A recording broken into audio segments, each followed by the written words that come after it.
Ladies and gentlemen, Andrew Tischler. G'day, mate. How are you? G'day, great to be here. Thanks so Yeah. much for having me. Please, it's just been one. I just want to say, first of all, just such a massive thank you for making the time. You seem to always make the time for artists that follow you and, ask for your help and things like that. And really appreciate that. And even above that, just a massive thank you for your contribution to the art world and helping artists. Oh, It really is. You are actually just a resource that so many people, I think, really need and crave, and your delivery wow. is fantastic. So, really, big, big thank you. Oh, no worries. Well, thank you. No, I feel hardly qualified for the responsibility that a lot of people seem to put on me. They put maybe a little bit too much faith in me these days, but I'd say I just overqualified. know that I just get such a massive buzz out of painting and out of art. Yeah, And it is my passion. I feel it's my calling. I feel it's my purpose. And I just feel so super grateful every day to have the opportunity not only to do it but to share it with others. Having done it now for 16 years as a professional artist, I just find this new teaching journey that I've been on over the last 3 to 4 years has just been massive for me. you're a And the natural internet. teacher. You really are. Well, I appreciate that. I think well, I love it. Mm. I love it. For me, I'm addicted to that light bulb moment that goes off in somebody else when they're like, oh, you know what? I've heard about these concepts. I've been my art teachers, or I've had professors, or I've had other artists tell me this stuff, and it all just kind of washed over. But maybe I'd word it in a particular way or show them in a particular way, and that seems to trigger a few light bulb moments for people. So, just super grateful, man, to have the opportunity to do what I do and just share it. Yeah. It's fun. It's Yeah, fun. yeah, I know. I think that's one thing about your online tutorials is I've kind of scaled the internet for many tutorials over the years. Have to say I'm a sucker for Bob Ross. It's just always calms down. Great hangover cure actually for anyone Uh, out there uh, for Bob Ross fans. he's the man. He Yeah, is the he's man. great. But I actually find no disrespect to anyone out there, but some of them just can be kind of annoying and kind of kind of poorly produced, or they can actually just be a bit hard to watch. And yours are just Right. they're put together very professionally. You're very articulate in your delivery, and you just make it seem all very approachable. And obviously, the examples of Oh, work thank that you. you show are just second to none. Really Oh, amazing stuff. thank you. Yeah. Thank you. No, well, I personally, I mean, I'm not just trying to pretend to be humble here, but I genuinely feel a few things about that. But one, there's room for everybody. There's a lot of people producing tutorials and doing stuff online on YouTube. I think there's room for everybody, and Yeah. there's so many people doing amazing things on there. And this is the beauty of the internet and what it's done for humanity. Really, is it's given everyday people a voice, and it's given people who have got some sort of creative vision or some sort of yearning within themselves to be able to express themselves and find that audience and really connect with people, potentially thousands of people. I mean, Mhm. when in the history of the world has this ever existed? And I think, yeah, just the more people doing it, the merrier, the more the better. And it's certainly there's such a vast amount of room for everybody here. And I find that as I teach, and as I give lessons and share a technique or share a particular, on plein air, sitting that I had out in the wilderness somewhere, I'm always picking up stuff as well. I'm learning just as much as everybody else. And this is a wonderful thing about art, and also just the nature of sharing stuff online, as you realize after a little while that we are in a sense, part of this amazing community, and there's no limit to it, you know. Mm.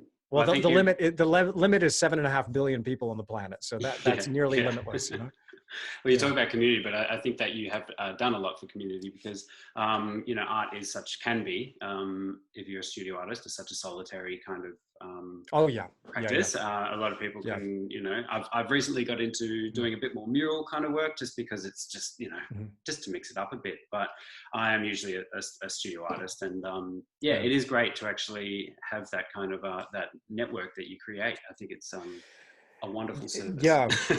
Well, the networking aspect of it is, you know, I didn't, don't give me any credit for that. Like I didn't create nothing. I mean, all I did is I just was, you know, I was just stumbling around, and just from dumb luck, I think I found myself resonating with some people. But the thing that I'm, again, back to my earlier point, you know, nowadays we have the potential through these amazing platforms, you know, social media, and I'm not saying I'm an expert at it, but I do feel a bit evangelical about it, because now we do have that opportunity to connect with so many people. I remember before it really started taking off, I had a good buddy of mine who was a great painter based in Perth, who unfortunately is no longer with us. His name was Matt Doust. He was a beautiful guy, like a really beautiful guy, insanely talented. But I remember walking into his studio one day in the Perth Hills, and there was a sign on the back of his studio wall, and it just said, "Art is lonely. Get used to it." And that really resonated with me, because that was the reality of my existence as well. And Matt and I connected on that level. We became really good Skype buddies, so we would just Skype each other, you know, and call long distance when I had kind of moved across the country. And I stayed in touch with him. But the thing that I realized after getting online is that now, you know, you can literally make a personal connection right now with somebody through Instagram, through Facebook, through YouTube, and you are literally interacting with that person. Whereas before, you know, for me, like if I wanted to talk to, say, somebody like Thomas Fluhardy, who I look up to, like he's an amazing artist, incredible draftsman. If I wanted to get in touch with somebody, I might have to contact his publisher. I'd have to go through this long chain of maybe even write a letter and post it to him. You know, how insane is that? But now, literally pick up your phone and just type. I probably sound a bit like I'm not that old, but like a bit like a father or a grandfather or something, going, back in my day, it wasn't like that. But I mean, for me, I didn't grow up with the internet. So I remember when it came in, and it was Yep. just like, whoa. And I really embraced this thing very, very late. So by the time I started my YouTube channel in 2016, and Oh, right. Is that Instagram, when? yeah, my buddy Samuel Earp got me onto to Instagram and Facebook probably in 2014 or 2015. So Wow. Yep. I was kind of trying to dabble with it before then, but this has really been a recent thing for me. But now Just it's dominated, insane. straight It's in, awesome. straight on. Well done. Yeah. Um, But yeah, I just want to ask how, I know you, obviously yeah. you are a person who has studied extensively what you do. You know your craft, you know, well, I mean, your YouTube tutorials demonstrate that. You know, you give lessons on brushes, on mediums, on how to clean your brushes, on how to see things. It's not just how to paint. It's everything relating to kind of. It's actually everything I thought I was going to learn when I enrolled for university. Didn't learn Did any you of study that. I art? I did. I did a fine art degree at RMIT in Melbourne. But yeah, so I've done. My condolences. Yeah, it was a struggle, but you know, we got through it. But yeah, I mean, I think a lot of people when they go to sign up to university, they think they're going to learn these things. The Yes. drawing department was a bit different. You did learn a Mm. few more skills. The painting department was more how to think. Mhm. But yeah, I just my question, I guess, was how, obviously with study, but how did you become so damn good? You are um, the depth in your paintings, the realism. It's I mean, Mm. I've seen realism. Yours is next level realism. You Oh, create thank you. a real atmosphere, a real you feel like you're there. Oh, I really appreciate that. First, and again, forgive me, but I do have a very hard time with compliments. Yep, I think we My all do. father, my father, when I was very young, you know, he because he was an artist as well, and one of the things that he told me when I was very young is to never take criticism or negative feedback to heart. Don't take it personally. You take it on board, but don't take it personally. Mm, But the same goes for positive feedback and compliments and stuff. Don't take that personally either. mm, I think it's important. You know, I really do appreciate that. It's very kind of you to say that. But I feel like I am just another one person of many. I mean, it's hard to have a big head nowadays when we look at the people that are out there creating amazing artwork, like figurative painters, like say Sean Cheatham or Jeremy Lipking, or landscape painters. Like there's so many incredible painters from the past. Like if I'm getting a big head about things, I'll just open up the book and look at uh, Albert Bierstadt or Thomas Moran or Themistocles von Eckenbracher. Like and that's a mouthful, but well worth googling. A lot of the neoclassical 19th century painters, romanticists, even the pre-Raphaelites. These were beasts of painting, and so for me, I really try to in my own way. It's very slow going at times, but I try to touch back in with that era, that time, and try and learn and pick apart how they did things, and also trying to garner a few insights from how people are doing it today. Through social media, you can see clearly like how many amazingly talented people there are out there. I'm just a student like everybody else. I think we're all learning. And to me, the thing that I find for myself, and I'm just saying like this in terms of, I'm recognizing I have my own progression, my own journey here. I realize that there's so much more to learn and so much more distance to travel with this. And every day it's learning about something else. I'm really taken at the moment with there might be a new series of works coming of big, grand, allegorical, figurative stuff, because I'm really taken with a lot of 19th century work. The Orientalists, artists like Edward Poynter, for instance, and a few of those people that I look at their work and I'm just like mind blown. I just want to know how they did it. But to answer your question, like let me give you a rundown of how I got to where I am now in terms of my skill level and my technique. Basically, like you, I studied a fine arts degree, and I was already painting and drawing, and I'd already sold a few works before I ever went to university. And my father sat me down before I went into art school, and he said, "Look, just so you're aware, when you go to art school, realize they're not going to train you to be an artist. You're already an artist. You're going to expand your social horizons, learn a little bit about life, and have a university experience." He made no bones about it. He's like, "That's why you're going. Don't think they're going to make you an artist." But still, somewhere in the back of my mind, I felt that I was going there to study art and to train and to learn. And so I was quite disappointed when I found out that really wasn't learning anything about painting. Instead, it's that old kind of thing where it's about how to think, not what to think. I didn't want anybody Absolutely. else putting ideas in my head. I wanted to be given the tools so I could say what was in me. And that just wasn't the case. I felt a particular ideology, a particular style, a particular method, a particular school of thought was being promoted and pushed. And the direction I wanted to go in was no longer considered valid. And to me, that was enormously frustrating because I felt like, coming up against lecturers that were telling me painting was dead while we're in painting class. It just really didn't jive. It didn't make a lot of sense to me. And so it took me a long while, probably a couple of years before I really hit my stride outside of university. But I remember I had a moment where I just completely surrendered because I was trying to do this weird, wacky, and wonderful stuff straight out of university because I wanted to be valid. I validated. I wanted to matter. I wanted to be seen with some level of credibility in the art world, in the art circle, and we can touch on that and talk about that. But I instead, I was just getting more and more lost because I was trying to preempt what somebody else wanted me to say, rather than touching on what I wanted to say and what I wanted to explore. And I remember calling my father. It was about 2 years after my university experience, and just going, "Dad, I'm completely lost. I want to learn how to paint. Would you train me again? Would you sit down and go through some stuff with me again?" And in our conversations, it was like, "What do you want to do?" And I just opened up the book. I opened up to Carl Runges, to Albert Bierstadt, Thomas Moran, the masters as far as I was concerned. And I just said, "I want to do this. I want to paint animals. I want to paint some portraits. I want to paint grand landscapes, and I want to do it with Australian stuff." That's where I got my start, was in Perth in Western Australia.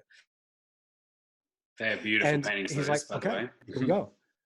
Oh, thank you, thank you. And to me, You know, it's interesting because I often wanted to be a time traveler and go back to that point in time and be one of those people that was on the frontier of the great landscape greats. I mean, when Albert Bierstadt or Thomas Moran painted those big, grand American landscapes, nobody had seen those landscapes before, let alone painted them. So it was there that as the country was being opened up by rail, they had artists go out and show how amazing the United States was.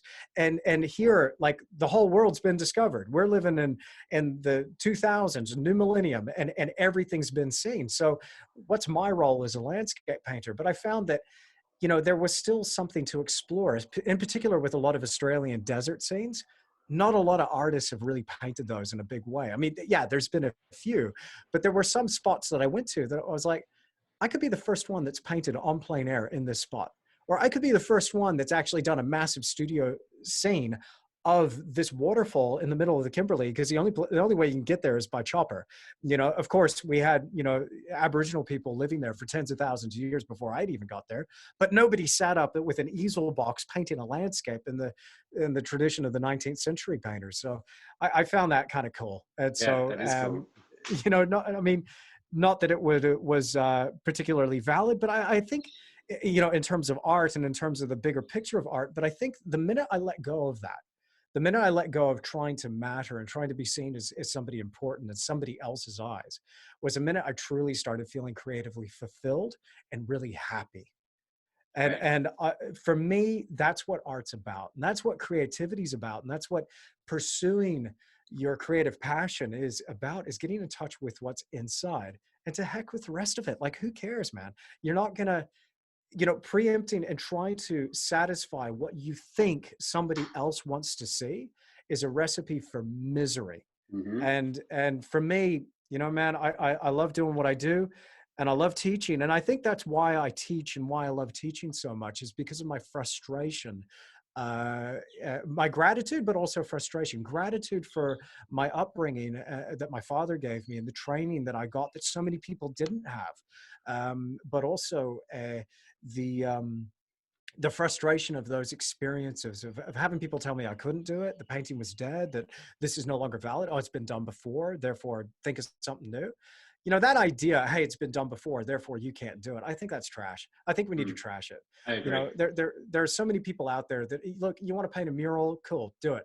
You want to paint kitty cats and puppy dogs, go and do it, man. Yeah, no, Do nothing do wrong the with that. best There's job. Yeah, nothing wrong with nothing wrong. that. Yeah, yeah. If you want to do stencil art and it's all butterflies and dolphins, who gives a rat's? Mm, If it makes you happy, good. yeah, Do it. great. Awesome. Yeah, That's me, man. That's just how I feel about it. no, that's awesome. I mean, when I was at university, I saw many of the other students would go in aiming for things like realism Yeah. and come out trying to please the lecturers. So they would make these kind of abstract, messy installations with found objects that were just just kind of quite confusing. And the thing was, I mean, if someone wants to do that, great. But I found that almost everyone was doing that, and that was to please what the lecturers were wanting to Mhm. see. And Mhm. I've spoken to some having left university, and they, yeah, just like you described, found themselves quite lost in the years after, Yeah. lost touch with what they wanted to make, and it wasn't actually fulfilling. So, yeah, that's why Yeah. I love. I mean, I've always loved realism, and it's really really Mhm. refreshing to see, modern day painters excelling and doing well in the fine arts, And there's so many. I sticking to mean, their guns. Yeah. when we say the art world or fine art or the art establishment, I think it's important for people to realize that there are multiple establishments out there and there are multiple worlds. Mm. And again, just back to some of those classic lessons from my old man. My dad had two sayings will always stick with me, and I'll probably pass on to my kids and my grandkids. But one of them was, the only way to win that game is not to play. Hmm. So when you see that the art world is doing something, it's clearly a click, and I think there's actually an agenda, and we can get into that. But Mm. I'm not well researched in this area. I just have a hunch, but Right. I think there is an agenda at play that is behind modern art, um, and I think that it is nearly impossible to win that game honestly. I think it has to do a lot with who you know, and not necessarily what you're Yes. doing. Um, And the other one is an old dadism. He would always say, you know, the only way to win the race is be the only horse in it. Mm. And so to me, that means that it's not necessarily about getting out there, being original, doing something unique, but it's about like, just get on the track and start running, and do your own thing that's authentic to you. I've talked about in other podcasts and interviews that I've been on, and even in my podcast, that I'm really obsessed with this idea between originality and authenticity. And I think it's about being authentic, not trying to be original. The minute you try to be original and do something different and weird and wacky and do that thing that's never been done before, now suddenly you're getting into territory where, again, you're thinking outside of yourself. You're no longer heart-based. You're no longer focused on your own purpose. You're focused on this mental game. There's a lot of ego involved. It's like, no, I'm going to be the first dude that does ketchup all over bar stools. That's my work. It's all about Sounds like ketchup on bar stools. sounds good. You like that? Okay, cool. I gotta go. No, Yeah. no, but this is the thing. But you know, I mean, Duchamp, Picasso might have been there already. Was it Duchamp who did the bar stool with the bicycle wheel on it? I think that might have been Duchamp. So Sounds like bar it, stools Sean. are out. But you know, there's no way for me to authentically win that game. So Mm. maybe I should just be speaking for myself. But I was thinking, yeah, there's no way for me to be in that headspace and succeed and persevere like that. Besides, there was really nothing in it for me. So what made sense to me was just to go within and be really authentic about what is it I truly want. And to me, you know, there's almost a spiritual aspect to this as well, if I'm going to be completely honest with you, Hmm. because to me, I'm really obsessed with creation and just the grandeur and scale and age and just how amazing the planet is and the people that inhabit it and the creatures that inhabit it. And I want to touch on that. And if it's been done before, it doesn't matter. It's my own authentic expression because it means something to me. So that's the direction I go in. Consequently, I think the result of that naturally is, you know, you do end up feeling, and I guess I, for one, personally can attest to it, that I feel a lot more creatively fulfilled doing that. It's not that it's not challenging. I'm challenged every day I step up to the easel or to the drawing board. I'm challenged every single day. I'm always learning something, but I feel so good doing it. And you were asking before, I didn't really answer your question about like how did I skill up, or how did I get to the level that I'm at? I mean, I'm 36 years old. I'm going to be 37 this year. And I think a lot of people, when they meet me in particular, because I've opened the gallery, when they see me, you know, I'll be sweeping the floor, vacuuming up or something. And I'm welcoming people in. And it's like, and they're like, oh, who did the work? I'm like, well, I did. And they're like, "Oh, but you know, you're young." And I'm like, "Yeah, yeah." And I've still got a long way to go. I've still got a lot to learn. But to me, I'm just relentless about devouring as much material as I can from old masters. You know, whatever source material I can find, whatever people have written. I need to do a better job, kind of researching things, but also I think that's been the benefit of being on YouTube, is that it's built in me a level of accountability and sense of responsibility to really try and research and dig deep into each of the themes that I'm exploring. So it's been 16 years of learning, and I didn't really have the 20s that a lot of people had. Instead of going out and partying, which I did a little bit, but that didn't really agree with me. I was really in the studio. I was the dude that lost all his mates because I would never go to the pub. You know, it was like, no, I'd make excuses. I'm not feeling well or whatever, but I'd be there till midnight just painting, you know. Thought, why would I be out there listening to the duff duff, getting blind drunk, you know, when I could just be in here painting Yeah. this, you know. Yeah. So Teach so me it, how. it's Teach me how to do it's that. it's been a still, lot of still time. waiting for me to grow up, but yeah. It's about tapping into the purpose, man. I think Yeah. I Yeah. think it's really about listening to that voice that's within. Mhm. I actually believe that the voice within, when you listen to that, that's a voice from outside. I choose, from my own particular spiritual standpoint, to identify that as God. Mhm. And when I tap into that, I feel like, and it's like a compass. it's like the keel on a ship or something. It steers your direction. You hear a little something, you're like, okay, I'm meant to be going into that way. A lot of people say in the New Age, which I'm not a big fan of, but they say, follow your bliss. I think it's more or less, that's a pretty good way of putting it. Follow those things that truly hit those buttons for you, and I think you're acting on purpose. Yeah, wonderful. I love that. I love that. I forget the name of the author, but I think it's actually the book Eat, Pray, Love. Do you know the name of her? Mm-hmm. Something Gilbert, is Yeah, it? yeah, yeah, yeah. Yeah, Um, Elizabeth Gilbert. Elizabeth, I think it's Elizabeth Gilbert. Yeah, she has a TED talk, and she talks about exactly Yeah, that. She says, yeah. creativity comes over you almost like if it's rolling through the hills, and you have to Mm-hmm. you have to get to work as soon as you have that. Otherwise, it will leave and find another receptor. I find that a really good way of framing it. Um, Mm. Before I go on to the next questions, just quickly, what is the agenda of the art world that you mentioned? Okay. This is when I'm going to get myself into a lot of trouble. So Please. I will say this from the outset. I'm an idiot. No one should listen to me. Oh, In you and particular, I both. You and I both. in particular on this issue, I am not qualified Full to disclosure. to Yeah. yeah to have an opinion on this one way or another. But besides, I was just somebody that found myself coming face to face with a small sliver of this world with my university experience, but that's pretty much been it. I feel that I'm going to alienate a lot of people here, but no offense, folks. But I feel that modern art is purposely designed, and a lot of things, a lot of the movements that we've seen come out of modernism, postmodernism, it's designed to drive a wedge between people and their culture, Hmm. and people and beauty and value, tradition and truth. When we look back on cultures from the past, in fact, when you pick up the big book called Gardner's Art Through the Ages, you're really looking at a book of world history. The only way we know anything about ancient cultures is because of the art that they left behind. And I often wonder, like, what would people say about the culture we live in today based on what they would discover? Let's say there was some cataclysm was digging up what relics were for this day and age.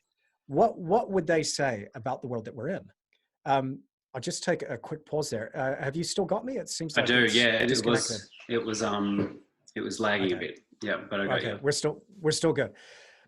So I wonder about that, because I think a lot of people from the future would be really scratching their heads going, what were these people doing? I mean, how does what we produce say anything about us?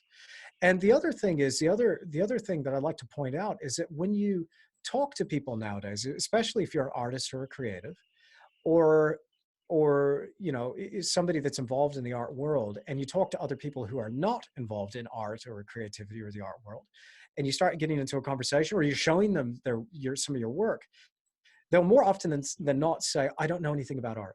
There's To a me, lot of that's a confusion, right? that's a travesty. I think that I don't believe would have happened back in say 100 200 years ago. I don't think that would have been the case. I think people would have understood exactly what they were looking at, and that's not just because realism's a thing, but it's because the art was celebrating the culture in which it was being produced. And I think there was a relationship there between art and culture, and art and people. But now I see this separation between the two. And I think that if you're able to separate, this is kind of the overarching idea that I'm playing with. And again, it could be totally wrong.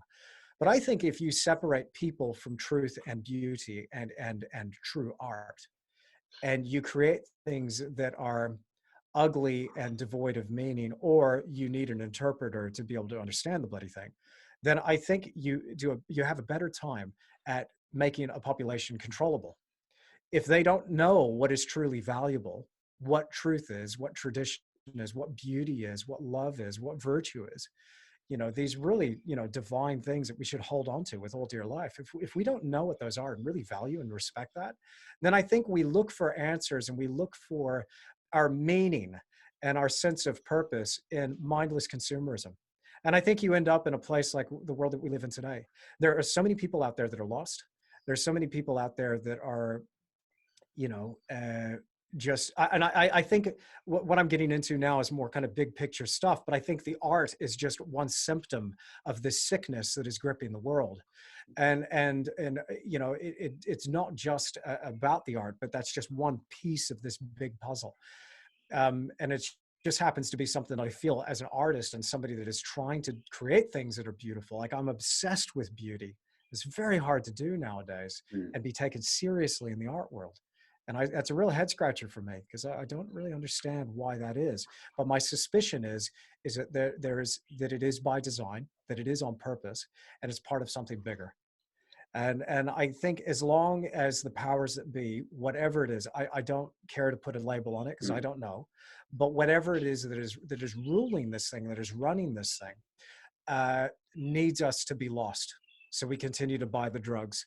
So we continue to consume the media. So we continue to perpetuate the folly that is our existence today.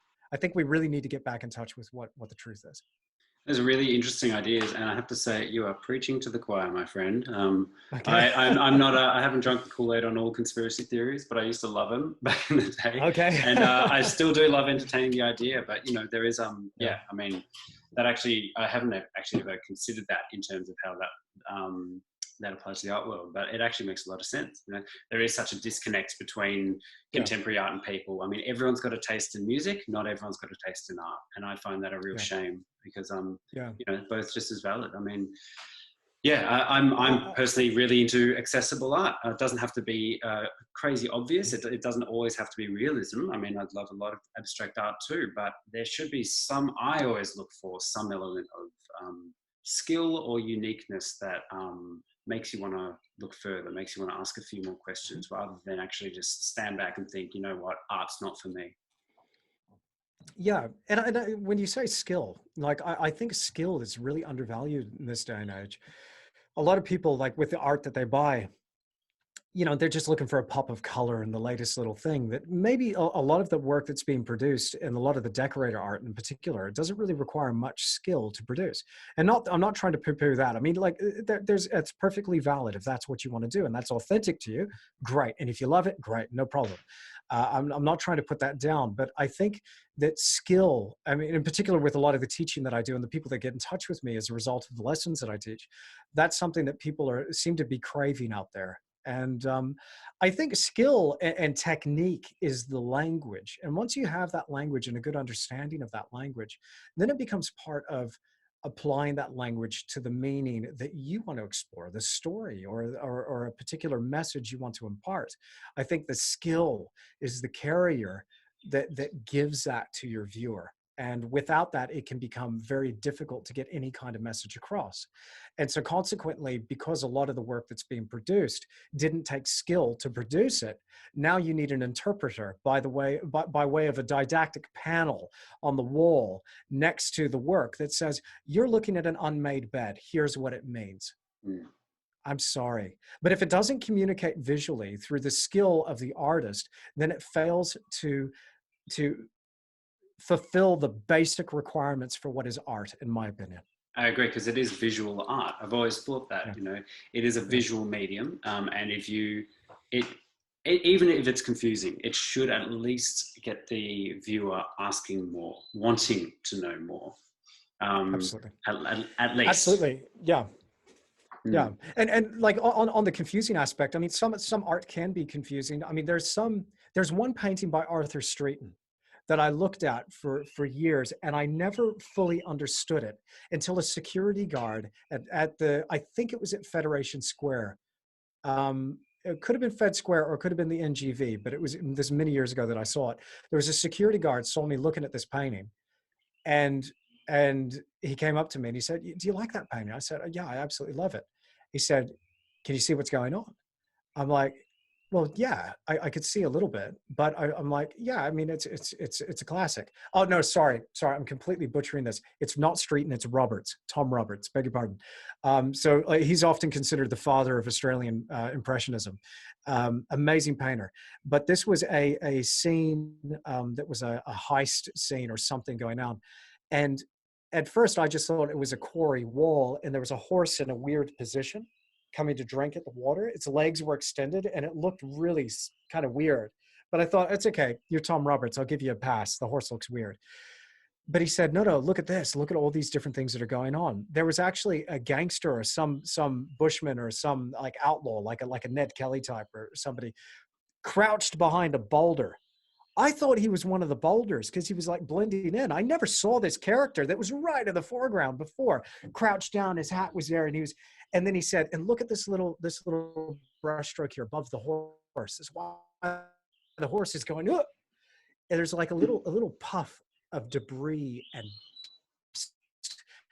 from a bullet ricocheting off a flash of gun smoke.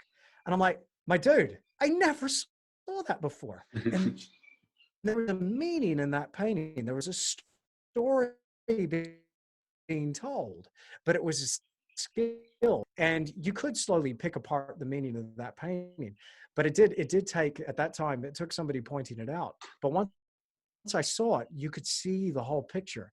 And, you know, I think other works that, you know, go out of their way with a verbal description. I've made my point. I probably don't need to go there again, but it just seems to be dancing around this idea without ever really getting there. And at the end of the day, when the idea has been communicated, do we really need art to say that in the first place? And do we really need to be celebrating some of the things that are being celebrated in art?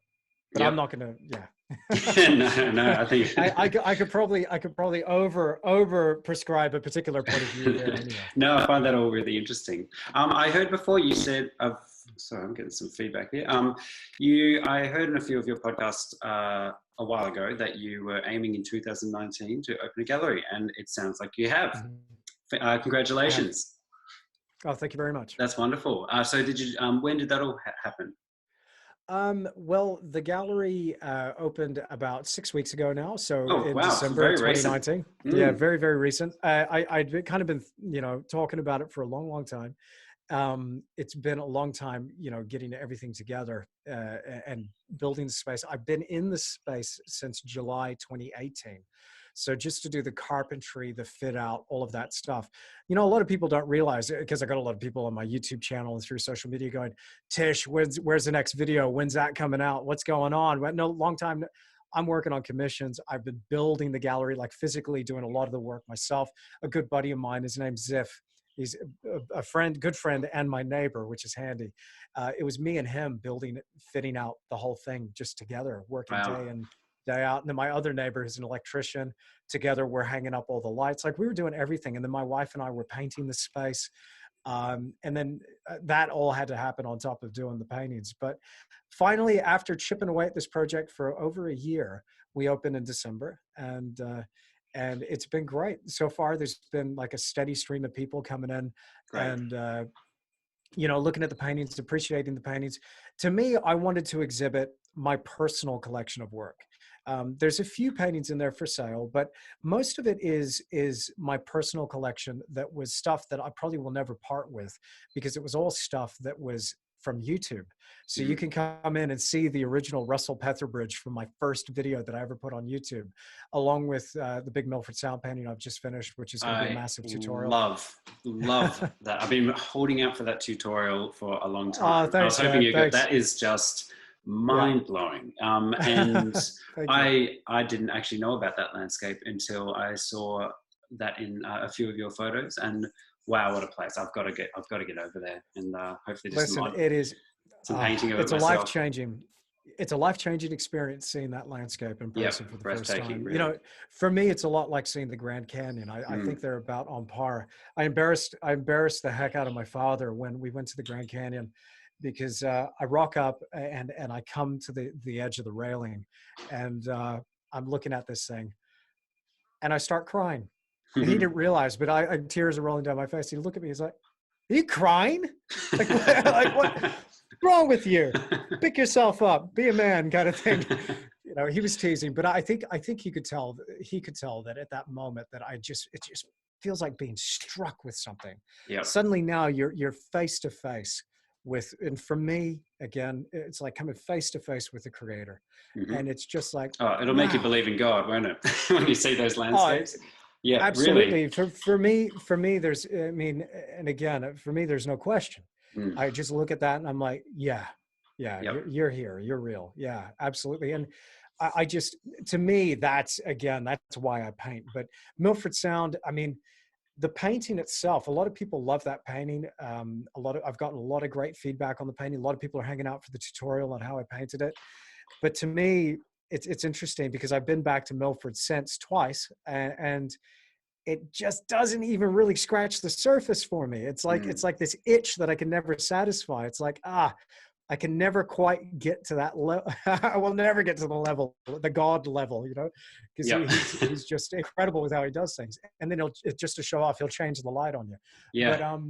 But but I have to say you come pretty close though. I did hear you say in one of your tutorials um, that you really, I'm trying to find the quote, but doesn't matter. sure, Basically, you were saying that you've wanted your role to be really recreating the experience, not just the image. And I honestly think that that's actually what you do. The Milford Sound painting, for instance, I mean, there's just so much atmosphere in there. Often when I paint, try and create atmospheric perspective, I will often try and create the light of things with just adding a bit of white, for instance, where you actually will, sure. through your videos, I've learned that you can add the, what's the word? The opposite color. Complementary opposite. Yeah, yeah, yeah, Complementary opposite yeah, colors to yeah. actually create depth. And you really do. Mm. If you get really close, you can see the impression of every single rock or tree, and stand back and you can see the big picture. Again, you really do create the experience of being in the place. I think that's what I like so much about your work, and you don't get that from all realism. You really don't. So more compliments Well, for you to deal with. yeah. Well, thank you. I mean, you said you're doing this as a video. I'm going bright red. I don't know if it's No, going to you're be a fine. You're video, fine. You're fine. but I do really appreciate that. But again, I feel like it's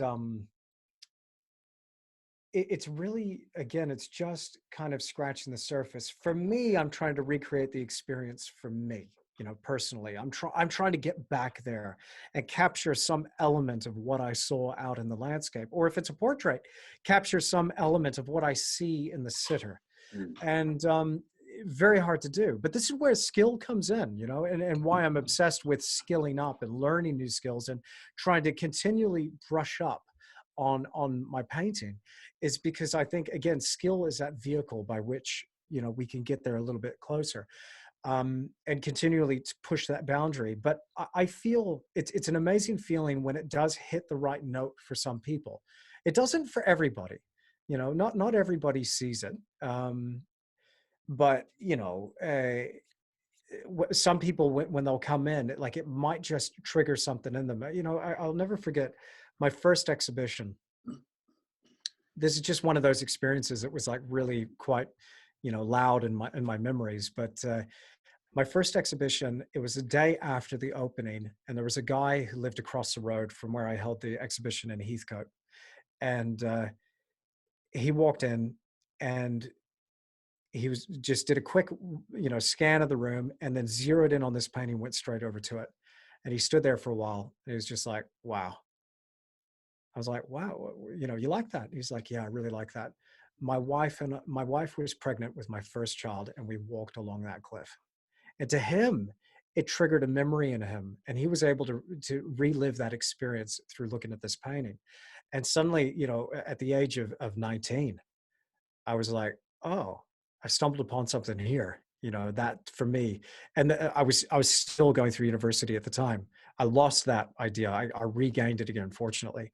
But to me, that was quite a profound moment, that something I produced could have meaning for somebody else.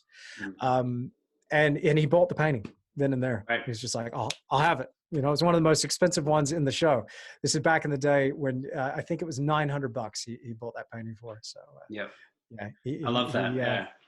yeah, I've kind of learned over the years that sometimes I'll make a body of work, and mhm, there may be one or two works in the show that I might later actually think that those might be not my favorite piece. Maybe I might even not like it. But mhm. once you produce something and put it out to the world, it's not really up to you anymore, is it? Am I cutting out a bit? I think I'm cutting A out. little It's bit, but okay. Yep. So it's okay. It's yeah. okay. So I mean, Yeah. once you produce a piece, put it out to the world. It's not up to you because that effect it might have, exactly as you just described, of someone knowing the landscape or subject that you're painting, having such a deep effect on them. It's actually kind of rude I find, for me as the artist to voice that. Oh, I'm not that big on that one. So I've really learned to shut my mouth over the years with things like that. Yeah, to me, yeah, I've always felt that art was about relationships. And there are multiple relationships happening in one you know uh, one area at one time. First, as the artist, as the creator of the work, you've got a particular relationship with your painting or a sculpture or whatever you're doing, and that relationship is that's the only place you have any control. And if we're really in touch with doing our best, we put everything we have into that. And as you say, once the work is done, it's done. You put it out to the world, and then a new relationship forms between that of the viewer and the work. And it's your time as an artist to step aside and let the work speak for itself. And then a relationship's either formed or it's not. With my work, not everyone can see it. Not everyone sees it. Not everyone appreciates it. I learned long ago that I'm never going to appreciate. I'm never going to please everybody, Mm. and so I really better start with myself. And if I'm doing at least Good a half advice. decent job, at that, then I stand a better chance at finding the people that really resonate with me, and there's a lot more longevity built into that. That's yeah, Um, great but advice, but really. but in terms of just, we need to take a back seat in that area. And I have seen, like in exhibitions, I have seen artists put work down that is being actively complimented by somebody else. Oh, that's my old stuff. Oh, I don't really, yeah, take a look at this over there. No, no, no. If it's got a meaning or it's resonating with somebody, you let that do its job, Yep. um, and that's really, yeah, I find it really cool when it does have some meaning and it triggers something in the viewer, but it's not something I feel I have any control over beyond what I put into it in that first instance of relationship I work. So that's the only place I can really have any uh, any real control. Great. Sorry, losing you a bit. Yeah. Damn this internet connection. So probably Look, I am in the middle of nowhere. oh, okay, right, sure. um, Yeah. you've I mean, look, you've got a gallery. You have, in my opinion, you have totally mastered your craft. I mean, of course, you don't see it that way because that's what any good artist does. They're just constantly improving. You are making these incredible YouTube videos, and now you've got a podcast. The Artistic Endeavour, correct? Creative Endeavor. Creative Endeavour. I'm sorry, I was listening The to it Creative yesterday. Endeavor. I Yeah. fudged that one. Sorry, mate. That's all right, man. um, That's all good. you're an extremely motivated person. Uh, I find that really motivating to see how some people can do it. I mean, how do you find the time of the day? How have you managed to make all this happen? Yeah. What's your schedule like? Motivation's a myth. Motivation is absolutely a myth, and I'm not motivated at all. I believe that there's a very definite difference between motivation and inspiration. Again, I don't want to sound like I'm preaching here, and I know my views will probably be different than a lot of people listening, but just from my own particular bent, I believe that every day I do my best to tap into what is God's purpose for me. And I even I pray, and I say, use me. How do you want to use me? And what is my purpose? And I don't see visions and I don't hear voices, so I'm not going there. But again, it's just like that rudder on the ship. I feel like I'm being steered in particular directions, and I feel like those directions that I go in, they really mean something to me. And that, when I think about how precious a day is, a moment, an hour, um, how precious time is, and this very finite time that I'm here on this earth, I get so unbelievably grateful for the opportunity that I've been given. So to find motivation is not something that I struggle with. In fact, I find that I have frustration at the end of the day because my body gives out quite frequently. At the end of the day, I'm just so tired. Like I empty the tank every day. I get home, like I'll train at the gym in the evenings, and then I'll get home after training, have some dinner, spend some time with my wife, and then I'm out cold. And I wake up again, I do it again. And to me, that's just my life day in and day out. But there's nothing else I'd rather do because I realize what a precious gift it is to have the opportunity to just do this in the first place. And yes, I do feel in a certain respect very, very lucky and blessed to do what I do.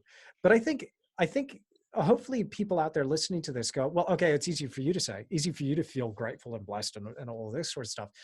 I'm still working a job. I'm still doing this. I'm stuck here in this position and I don't want to be. And this is horrible. But I think it doesn't matter where you find it. I've gone through plenty of pain. Don't get me wrong. I've gone through plenty of challenges and all that.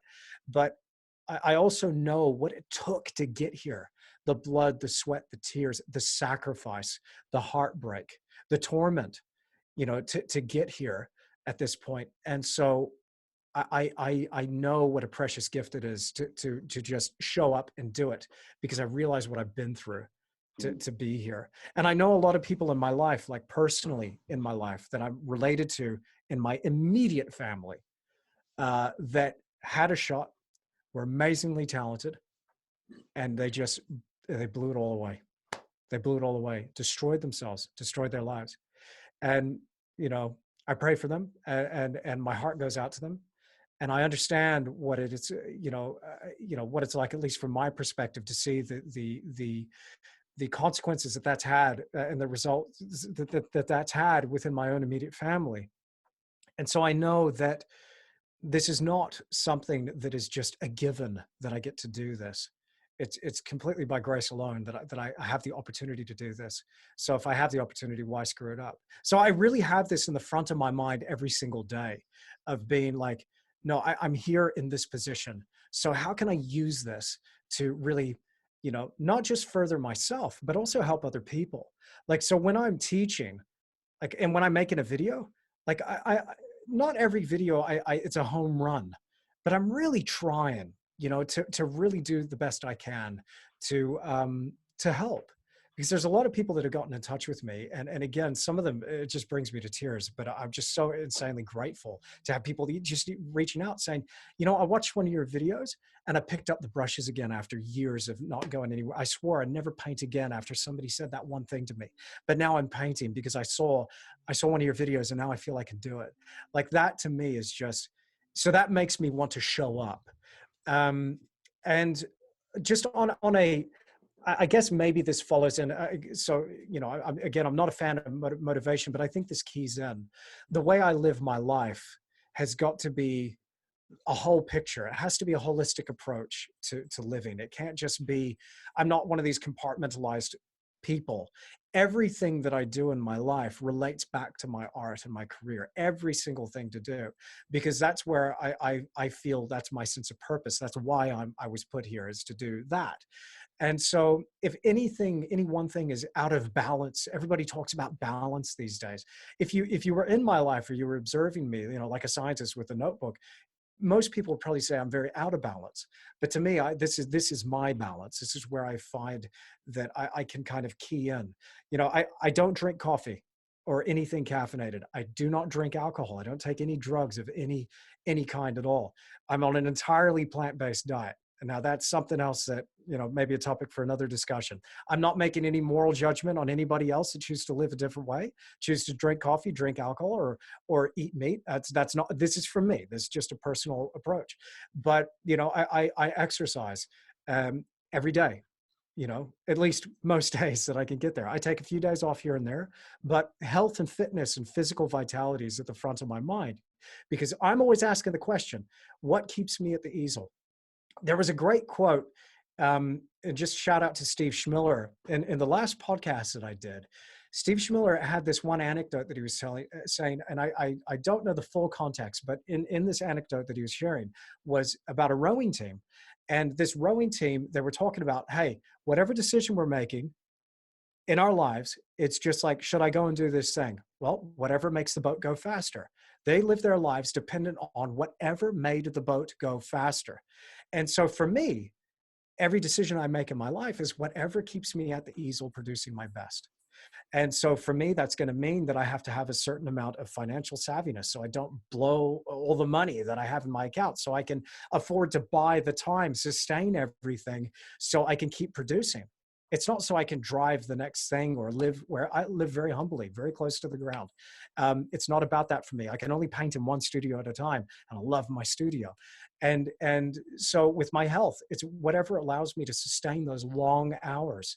With my relationship, if my relationship with my wife is not harmonious, if I don't work at that, if I don't spend time with her, make sure that she feels totally appreciated, if I don't have the support there, then, and let's say we're quarreling or something happens, when I show up at the easel, am I going to be painting my best? No, not at all. Everything relates back to whatever keeps me there. Same goes with my family life. You know, I'm continually trying to reach out to family, trying to mend bridges, trying to stay in touch with everybody, you know, and everything, you name it, you name a single, like, I'm a big fan of DeMartini's philosophy about 7 areas of life, in which he separates into it like an organized fashion so that people can clearly see you've got a family life, a spiritual life, a financial life, a vocational life, a mental life. What are you, what are you learning? You know, what are you studying? All these different things, a physical life. How are you looking after your health? And if we're empowering every single area of our life, I think that ends up in a place where, you know, we've taken care of the big picture. We are a complete person. So when we show up to be our creative best, we're on. We're on. And so for me, I can't afford to have a bad day at the easel. And I can't afford to turn out a bad painting. You know, not everyone's a masterpiece. I'm not saying that. But every day I have to show up. And because it's just, again, it's what I choose to believe is my purpose. Yeah, great. So I make sure I That's do it. that's a really great advice and everything. Maybe motivation isn't the word. Maybe highly disciplined would be a better way of framing it, because you are But very disciplined individual. but again, discipline, I think, is hand in hand with motivation. You see, discipline and motivation are what I would consider external. Mm-hmm. So let's say I wanted you, Jack, to do something, right?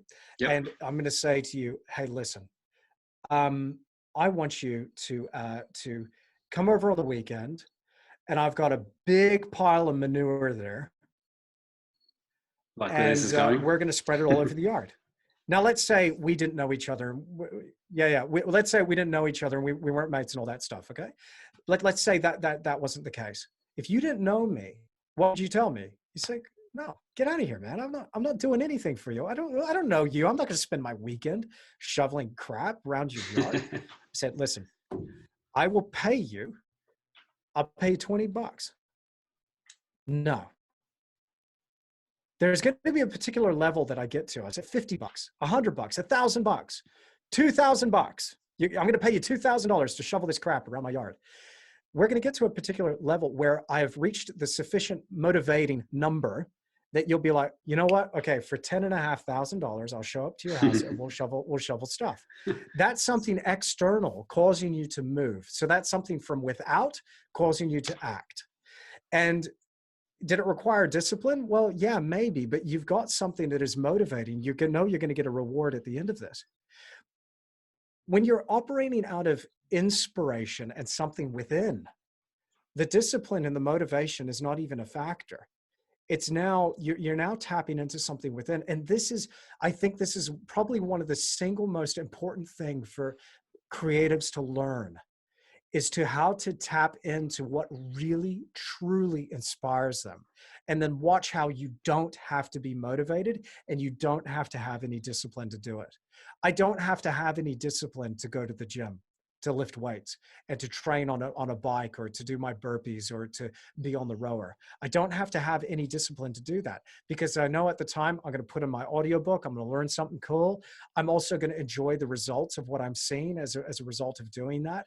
But it's the feeling of being there and feeling connected to that sense of purpose, that before I even show up to the gym, I'm saying to it, I got to get to the gym. oh, I got to get to the gym. When I'm eating something, I'm looking for the meals that I eat would drive most people insane, I'm sure. Mhm. Like they're big bowls of quinoa and salad and all these gorgeous vegetables and fruits and all this stuff. And I just love that because I know it's not, I don't have to, like, I love the taste, I love the flavors, and I feel it connects me to my sense of purpose. But it's also, for me, it's appreciating other things that God has made, not just an amazing landscape, but do you know he made eggplant? Wow, how cool. You Yeah. know, I just like it. So it's something that I feel it's really joyous, you know, to do this stuff. I feel filled with joy to get up and live that kind of life. Yeah. Um, and so I find that I have to be disciplined and motivated, for instance, to take care of, there are some things that I got to take care of that are part of my life.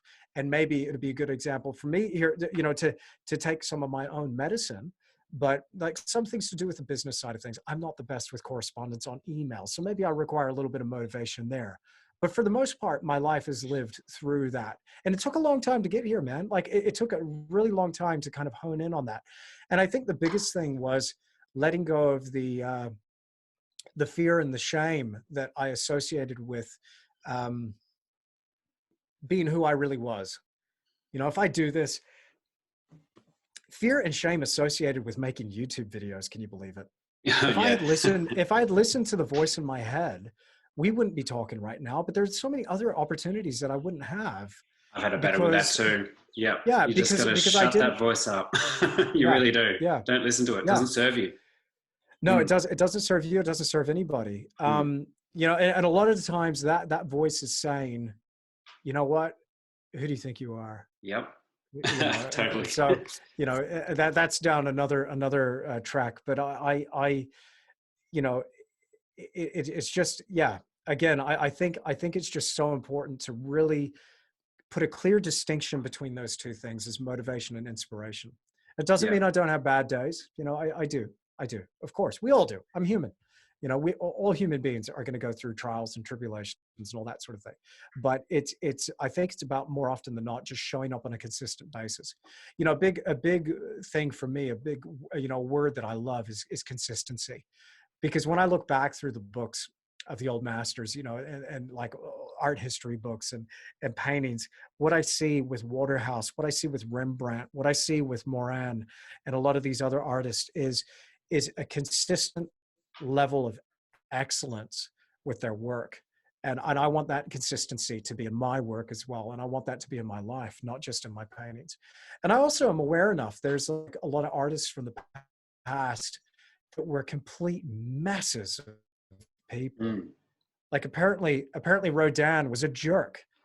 Vincent van Gogh was, you know, insane and a You drunk. wouldn't want to know him. You know, You and wouldn't want to know him. no, you wouldn't want to know him. You know, beautiful work, Yeah. and what an amazing blessing he was to the art world, like Mm. through what he was doing. But you can see the torment in that guy, and you know, I used to say that I had to be either heartbroken or I've even known artists who have said they had to be drunk to Yeah. create their best work. And to me, I was like, no, what would my work look like if I was firing on all cylinders and there was nothing in my way? Nothing. You Mm. know, what would that look like? And how could I show up and be even more present for people if there was nothing holding myself back? And a lot of the stuff that was holding me back was stuff I was doing. It wasn't Yep. stuff out there, it was stuff in here, you know? Yep. So yeah. I'm sure I could get a lot from all that advice, mate. That's really beautiful. Seriously. Yep. Sorry, it turned into a real rah-rah session. I'm sorry about Oh, that. mate, that's what this is all about. Look, Mm. man, we've come up to an clocked an hour, man. I know you've got to go, but how can everyone I'm reach happy if you? you want to if you want to squeeze in a couple more questions. I'm Oh, happy. We could go maybe another 20 yeah, if you that'd be like. wonderful. Absolutely. Okay, cool. Yeah, I was going to ask you about. So you've really broken the mold, I'd say. A lot of artists that I have been like this, and many artists that I know, everyone's kind of, many people just try to play by the rules. They create their body of work. They're making their best work possible. They're applying for galleries. I mean, in Melbourne, at least, galleries are closing down left, right, and centre. So there, and there's no shortage of artists in Melbourne, at least, and the world. There really is no shortage. We actually are a dime a dozen, unfortunately. I mean, some better than others, but really, there's so many people pursuing this, which is wonderful. Part of the thing that as I'm getting older, I'm 32. I've been kind of felt like I've been playing by the rules and just waiting for that for it to all to blow up. And you know, having seen things, what you do, you've started these tutorials. You've started the podcast. Are these really kind of are these all part of what has made you so successful in your art practice? Is it all kind of accumulated, or were those foundations already kind of built in before the online presence? No, no. So a lot of this stuff happens as a result of crisis, you know, Yeah, things just, yeah. it just exploding and going horribly wrong in my life. And it's interesting how we're tested in some ways, but something beautiful can come out of that. Mm. If you're paying attention enough, and you're willing to get up and dust yourself off and carry on. But for me, I started off when I was very young. I was very, you know, fortunate in the beginning to kind of reach meteoric success within a very short period of time in my mid 20s, having sellout shows, doing commissions for lots of money, and just fluffing it away. Now, I used to joke that and it's a horrible joke, but that I wish I had some sort of drug habit, like a cocaine habit or something, because then I'd definitely know where the money went. But I was just one of these guys that kind of had it all, had this amazing success and this amazing career, and then lost it all, absolutely lost it all. And that process of losing it happened in probably four different things happened and to cause me to lose it. Number one, I was an idiot. Okay, so we'll just get that one out the way. Number two, we had the global financial crisis that came along, and so the market started getting really uneasy. And what you're saying about galleries closing in Melbourne, well, the same was happening in Perth, and it's continuing to step down. And not only in Australia, in New Zealand, all over the world, we're seeing this because markets are getting more and more uncertain. People don't feel that it's sensible to take that disposable income that they have and buy art. So some of the first things to disappear out of the marketplace, or the markets to get hit the hardest: jewelry, luxury cars, artwork, those sorts of things that are nice to haves but not essential. Right. So I was very much caught up in that. So I started to see this slow tumble. Now, we were insulated in Western Australia because we had the resource sector. And we had something else that was actually protecting artists at the time, which was legislation that allowed buyers to go out and invest in artwork as part of their retirement funds. So in the United States, this would be the equivalent of somebody spending their 401k. Over here in New Zealand, they call it Kiwi Saver, but in Australia, you call it superannuation. So it's this retirement fund. You'll be able to go out, you'll be able to self-manage your retirement fund and invest in artwork. And the government said, actually, we got a lot of people buying artwork here. We're going to put an end to that. Literally overnight, with the stroke of a pen, that little loophole is gone. And I lost probably about half the people off my waiting list. Damn. Then, you know, some years go past. So I'm starting to feel the effects. Galleries are starting to close. What really put the nail in the coffin for me was China had a little bit of a wobble in terms of how much iron ore it was purchasing from Western Australia. And we had BHP, Rio Tinto, and Fortescue Metals, along with other mining giants, just wholesale layoff executives, middle management, even down to the haul pack drivers that were out on site. You had truck drivers that were making in excess of $150,000 a year. And a lot of these guys and a lot of these gals, you know, they were buying paintings off me and everybody else. So people had lots of money. They're spending on property. They're spending on cars. They're spending on jewelry. They're spending on artwork. So it kept me in the job for a long time. And when that China, in terms of its economy, took a breath in, that sent ripples throughout the world, I know. But in our little microcosm of Western Australia, that was it. Now suddenly I went from making lots of sales, sellout shows, lots of commissions and all that stuff, to just crickets, the sound of crickets, echoes, nothing.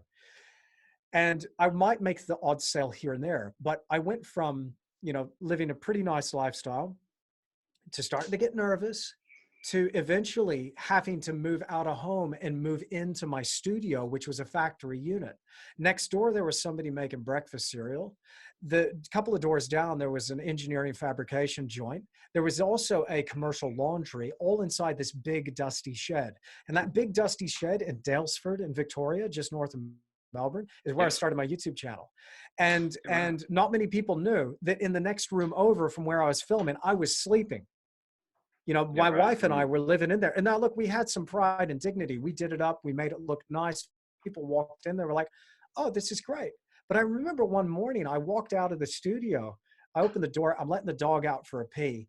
And the woman who was making the breakfast cereal is unlocking her door. And she's like, oh, you're here early. And then she looks at me and I'm in my gym jams. And she's like, you never left. I mean, no, I live in there. And she's like, oh, I'm so sorry. I'm like, no, come have a look. It's really nice. You know, I Yeah. did it up. But the point is, it was a factory unit. And furthermore, it was illegal to be living there. Yep. I wasn't allowed to be living there. That wasn't what was covered in the rental agreement or otherwise. There were a few other people that were in a similar position to me, artists that were also sleeping in their studio units. It was the old McCain chip factory, so it was just divided into these individual units, but it was a huge complex. On the other side of that, David Bromley, who a lot of people in Hmm. Australia will know who that is, had a spectacular gallery and studio on the other end. But mine was just a little old unit, and I just did the best I could with that. But from that, what I would consider a crisis and some spectacular failures, I then started my YouTube channel. And I thought, you know what? I do really love sharing with others. I'm going to get back in touch with this. And there was just a little idea of painting somebody's portrait and just launching with that. I cut a little trailer. The trailer was about a minute long, put it out on Facebook. Within a couple of weeks, it reached something like 1.5 million people. It went super viral. Crazy. So good. And I Well was just like, deserved. whoa, yeah. And then I did hire an editor at the time, and people were like, well, hang on, you're down and out, you're living in a studio. How'd you hire an editor? Because I knew nothing about video making or filmmaking at all, and neither did this kid that I hired. But he was awesome. He was an awesome guy, great to work with. I did get, you know, again by the grace of God, I got this one commission that was a group of paintings for a luxury yacht, and it was just a bunch of seascapes to decorate their yacht. And that one commission paid for my editor. So I didn't get to have any of that money. I just passed it straight over to that, hired this kid, and just thought, okay, I'm taking a chance here. My wife was super nervous as well. She's like, I have no idea if this is going to work. Well, let's do it. Let's give it a go. You know, but we both just dove in, and it took a lot of courage on her part as well to kind of do that. But since then, we just started making a video, then another one, then another one. Then we had the idea, well, what if we did a longer form one and sold the tutorial? And then it just started picking up. Meanwhile, what's happening as it's picking up again, we since moved out of that. We moved straight in with my wife's parents in New Zealand because we wanted to have a full change, get out of that life and just start again. Since then, you know, we bought a house here in the town where I live.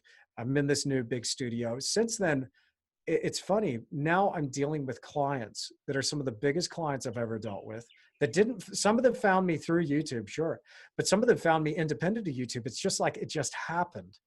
And I believe that it is a result of tapping into my sense of purpose, but also just not taking anything for granted. It's not a given that I'm going to wake up tomorrow and be able to do this. But it certainly has helped having, you know, a lot of people, I think there's a big misnomer out there that if you're on YouTube, suddenly you're going to be successful. I don't make a lot of money out of YouTube. You know, I make a little bit. The people, if they can just bear the ads, that's great. I'm working with some really cool sponsors, some people that I believe in and they believe in me. Super grateful for Rosemary & Co. brushes and Blue Ridge oils. You know, those are two, you know, Rosemary from Rosemary & Co. and Eric Silver from Blue Ridge. You know, it took some real, you know, heartfelt conversations and explaining to them what I was doing and what I wanted to do and how I saw that relationship. And now the relationship just works. It's beautiful, you know, and they create a great product that I actually use. And so it's little things like that that allow me to kind of continue to build this up as a business. I think, making a long story short, mind you, that yeah, that I'll kind of I'll shorten it a little bit because I can tend to ramble, as you probably noticed. No, ramble away, please. At, Love it. at the end of the day, I think the most important thing for us artists to have in place is we need to have some sense of diversification of our income.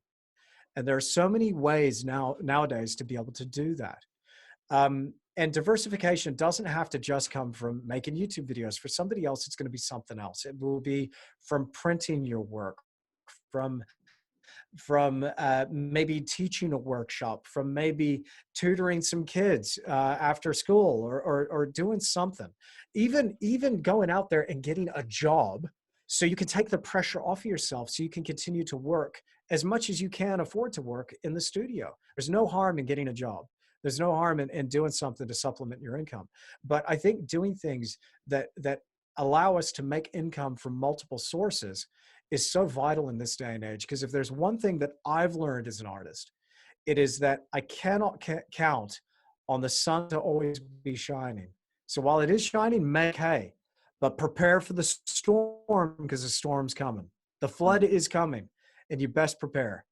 And so, I don't mean to sound all doom and gloom, but we know from the past, we know from economic downturns, from, catastrophes that happen, for like 2008 global financial crisis, man. I mean, if that taught me anything, I mean, my dad was telling me, he's like, listen, the going's really good now.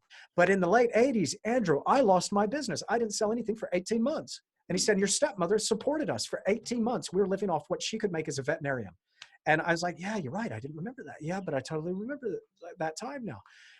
We didn't have a lot of money growing up, but, my father, he was recalling those times. He's like, it was great. Early 80s, it was great. But then late 80s, early 90s happened. We have this massive crash. It felt through the world. My father lost it. He was trying to tell me. And now I know, So, I think that it's just so important that we make the most of every opportunity that we can, but maybe I should say every opportunity that feels right. If it aligns with you, who you are as a person, and your sense of purpose and your direction and your goals, then by all means, exploit that opportunity. Make the most of it, learn everything you can about it, and hit it hard. Go for it. Great. Fantastic.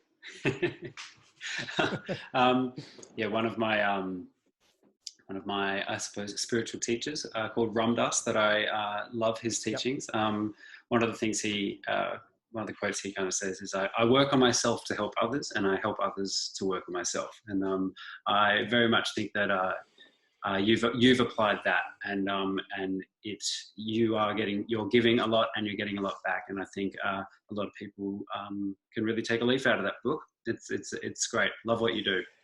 Yeah. Well, thank you, mate. Yeah. And Cheers. Listen, yeah, you too. And it's been a great privilege and just a pleasure to talk with you and be on the podcast. Oh, mate, absolute pleasure. Seriously, it's been fantastic. So how can everyone reach you or see? I mean, I've said over and over, Andrew Tischler on YouTube. This would be just stop everything and watch some of those. If you're into painting, maybe Instagram and podcast. Well, best way to find me first probably through my website. So it's just andrewtischler.com. The spelling of my last name is a German spelling. It's Tischler. And I can be found on Instagram at Andrew Tischler Artist. I'm pretty sure it's an underscore between Tischler and Artist, but if they just search Andrew Tischler, I'll come up. And then Andrew Tischler Artist on YouTube. I'm on Facebook as well, although not as active as I should be on Facebook, but I'm going to get better, promise. And so, there's a whole bunch of different ways. Hit me up on Instagram, send me a message. I'm pretty good at getting back to people these days on Instagram. I'm checking my messages daily and, trying my best to respond to everybody. Don't always get the opportunity to, but it is just wonderful to hear from people and again, share art with people. I love it. Just super pumped to be able to do it. It's great. Yep. Well, really, honestly, thank you so much. It's been such a pleasure to meet you. I know in many of your other podcasts, you do talk about have heroes, and it's been a pleasure to meet one of mine. So thank you very much, mate. Cheers. Thank you. Thank you. It's been such Thanks. a pleasure. No worries. Thanks for listening, everybody. Take care. See ya.